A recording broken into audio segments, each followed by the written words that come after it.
శ్రీగురుభ్యో నమ. హరి ఓం. వాగర్ధావివ సంపృక్తౌ వాగర్ధ ప్రతిపత్తయే జగతః పితరౌ వందే పార్వతీ పరమేశ్వరౌ.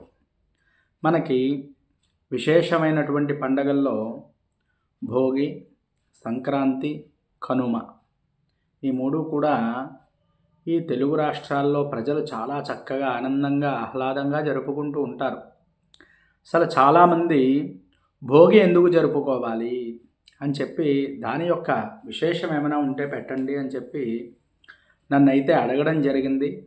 దానికోసమైతే నేను ఈరోజు ఈ యొక్క వీడియోనైతే నేను చేయగలుగుతున్నాను. అందరూ కూడా ముందుగా భోగి శుభాకాంక్షలు అందరికీ కూడా.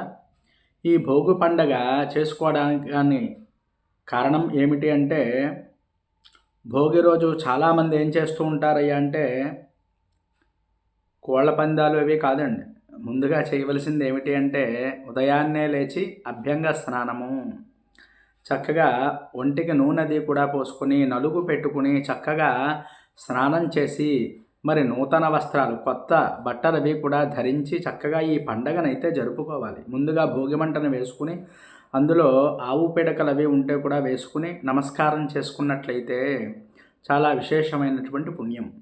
ఇది ఎందువల్ల అంటే, పూర్వకాలంలో ఈ పండగకి చాలా ప్రాముఖ్యత ఎందుకు ఉండేది అంటే, ఇప్పుడు లేదా అంటే ఇప్పుడు ఉంది. కాకపోతే పూర్వం ఎలా చేసేవారు, దేనివల్ల ఈ యొక్క భోగి పండగ జరుపుకోవాలి అనేది ఇప్పుడు మనం తెలుసుకుందాం. పూర్వకాలంలో ఈ యొక్క ప్రజలందరూ కూడా వర్షాలవి లేక ఇంద్రుణ్ణి బాగా పూజిస్తూ ఉండేవారు.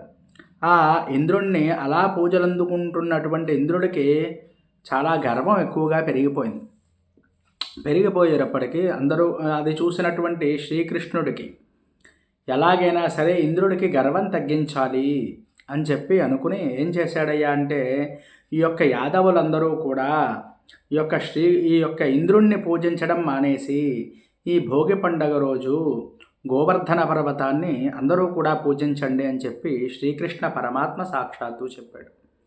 అప్పుడు ఈ యొక్క యాదవులు అందరూ కూడా మరి ఆ గోవర్ధన పర్వతానికి పూజలు అందిస్తూ ఉండగా ఈ యొక్క ఇంద్రుడికి చాలా కోపం వస్తుందండి. కోపం వచ్చి, ఇదేమిటిది, నన్ను పూజించడం మానేసేసి నన్ను పూర్తిగా మరిచిపోయి ఆ యొక్క పర్వతానికి పూజ చేయడం ఏమిటి అని చెప్పి కుంభవృష్టి కురుస్తుందండి, వర్షం. ఆ వర్షానికి విలవిల్లాడిపోతారన్నమాట ఈ యాదవులందరూ కూడా. ఈ యొక్క యాదవులందరూ వెళ్ళి శ్రీకృష్ణ పరమాత్మని ప్రార్థిస్తారు. ప్రార్థించేటప్పటికీ ఆ శ్రీకృష్ణ పరమాత్మ ఏం చేస్తాడయ్యా అంటే, ఆ గోవర్ధన పర్వతాన్ని ఎత్తుతాడు. పైకెత్తి వీళ్ళందరికీ కూడా దాని కింద ఆశ్రయాన్ని కల్పిస్తాడు. ఆ సమయంలో ఎంత వృష్టి కురిసినా సరే వీళ్ళకి ఏమీ జరగదండి. అలా ఉంటూ ఉండేటప్పటికల్లా తన తప్పుని తెలుసుకుని ఇంద్రుడు శరణాగతి కోరతాడు శ్రీకృష్ణ పరమాత్మని. అయ్యా, నేను చాలా తప్పు చేశాను, చాలా గర్వంగా ప్రవర్తించాను, నా గర్వాన్నది కూడా నేను తెలుసుకున్నాను, తప్పయింది అని చెప్పి మన్నించు మహానుభావ అని చెప్పి శ్రీకృష్ణ పరమాత్మని ప్రార్థిస్తాడు.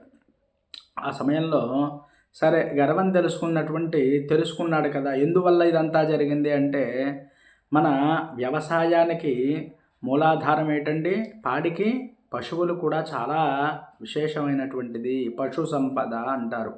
అందువల్లే మనం ఏం చేయాలి, భోగి పండుగ రోజు చక్కగా మన పశువులన్నింటినీ శుభ్రం చేసుకుని అంటే కడుక్కుని వాటికి అన్నింటికి కూడా పూజ చేసుకుని పొంగలి మొదలైనటువంటివన్నీ కూడా వాటికి నివేదన చేసుకుని భక్తి శ్రద్ధలతో ఆ యొక్క పశుగ్రాసాన్ని కూడా అభివృద్ధి చేసుకోవాలి అని చెప్పి ఈ పండుగలు చెప్పబడుతున్నాయండి మూల కారణంగా. అంతేకాకుండా మరి అందరికీ పిల్లలకి ఏం చేస్తారండి, భోగి పళ్ళు ఆ రోజు పోసుకుంటారు. ఈ భోగి పళ్ళు పోయడానికి గల అంతర్ధానం ఏమిటి అంటే అండి, వాళ్ళకి దిష్టి తీసి ఆ యొక్క భోగి పళ్ళు అనేది పోయడం జరుగుతుంది. ఎందువల్ల పోస్తారు అంటే అండి, ఆ యొక్క బదరీవనం అంటే ఏమిటి, ఆ యొక్క సాక్షాత్తు నారాయణుడికి నుంచి ఉద్భవించినటువంటి ఫలం ఏది అంటే ఆ యొక్క రేగికాయ అంటాము. అది సంస్కృత వచనం అయితే బదరీ ఫలం, ఆ తెలుగులో అయితే దాన్నే మనం రేగిపండు అంటాము. ఆ రేగిపండును పోయడం వల్ల ఏమిటంటే శ్రీమన్నారాయణుడి యొక్క అనుగ్రహం కూడా కలిగి ఆ పిల్లలకి అన్నింటికి కూడా చాలా చక్కగా మంచి ఆయుర్దాయం అది కూడా కలుగుతుంది అని చెప్పి ఈ యొక్క శాస్త్రవచనం. అందువల్లే అందరూ కూడా చక్కగా ఈ పండక్కి పిల్లలకైతే చక్కగా కొత్త దుస్తులవి కూడా మరి తొడిగి వాళ్ళందరికీ కూడా నూతన వస్త్రాలవి కూడా ధరించి ఈ భోగి పళ్ళవి కూడా పొయ్యడానికి గల కారణం. అంతేకాకుండా పెద్దల యొక్క ఆశీస్సులు ఉన్నట్లయితే అండి వాళ్ళకి చాలా ఆయుర్దాయం అది కూడా చక్కగా పెంపొంది భగవంతుడి యొక్క నారాయణుడి యొక్క అనుగ్రహము, శ్రీకృష్ణ పరమాత్మ యొక్క అనుగ్రహము కూడా కలుగుతుంది అని చెప్పి చెప్పబడుతోంది. ముందుగా వ్యవసాయదారులందరికీ కూడా చాలా విశేషమైనటువంటి పండగగా మరి చెప్పబడుతోందనమాట ఈ యొక్క భోగి పండుగ. అందుకే ఈ యొక్క పాడి పంటలు చక్కగా అభివృద్ధిగా ఉండాలి అని చెప్పి మనం జరుపుకునేటువంటి పండగ ఏమిటి అంటే అండి ఈ యొక్క భోగి పండుగ. ఈ భోగి పండుగ రోజు మనకి దక్షిణాయనం ఆఖరి రోజు అనమాట. అంటే రేపటితో దక్షిణాయనం పూర్తయిపోతుందండి. అలాగే ఏదైతే దక్షిణాయనం మనకి పూర్తయ్యే రోజు ఉందో ఆ రోజు కూడా దైవ దర్శనం చాలా విశేషమైనటువంటిది. ఉదయాన్నే లేచి మనం అభ్యంగ స్నానం అది కూడా చేసి దేవాలయానికి వెళ్ళి కొత్త వస్త్రాలు అవి కూడా ధరించుకుని మనం స్వామివారిని దర్శనం చేసుకుని ఏ దేవతనైనా సరే దేవీ దేవతలను దర్శనం చేసుకుని చక్కగా మరి మన ఇంటికి వచ్చే పెద్దల యొక్క ఆశీర్వచనం చేసుకుని ఎవరైతే భక్తి శ్రద్ధలతో ఈ పండుగను జరుపుకుంటారో వారందరికీ కూడా ఆయురారోగ్య ఐశ్వర్యాలన్నీ కూడా కలుగుతాయి అని చెప్పి ఈ విధంగా చెప్పబడుతోంది. దానికోసమే మనం ఈ యొక్క భోగి పండుగ అనేది మనం చేసుకుంటూ ఉంటాం. హరి ఓం తత్సతు. ఈ వీడియో మీకు నచ్చినట్లయితే లైక్ చేయండి. ఎవరికైనా ఉపయోగపడుతుంది అంటే తప్పకుండా పంపించండి. మరి కామెంట్ చేయండి. ఇంకా ఎవరైనా మన ఛానల్ సబ్స్క్రైబ్ చేయకపోతే సబ్స్క్రైబ్ చేయండి. హరి ఓం తత్సతు.